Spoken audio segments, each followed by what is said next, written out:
పవన్ కళ్యాణ్ గారు నటిస్తున్న Katamarayudu cinema teaser ఇప్పటికే విడుదలై సరికొత్త రికార్డులను సృష్టిస్తుంది.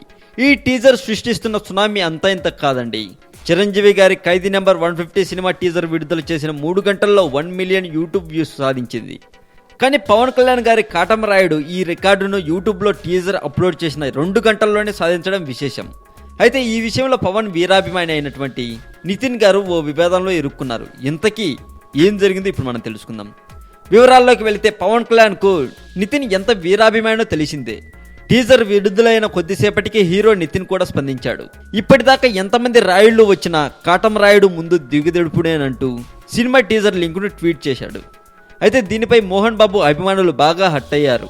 నితిన్ పై ఘాటు వ్యాఖ్యలు చేయడంతో ఆ పోస్ట్ను తీసేసి క్షమాపణ చెప్పాడట నితిన్.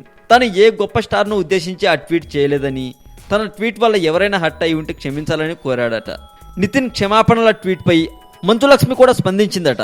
క్షమాపణలు అంగీకరిస్తున్నామని, ఇంకెప్పుడు అలా చేయొద్దని నితిన్కు ప్రతి ట్వీట్ చేసిందట అని చెప్పుకుంటున్నారు. మరింత టాలీవుడ్ సమాచారం కోసం సబ్స్క్రైబ్ చేయండి టాలీవుడ్ సెంటర్.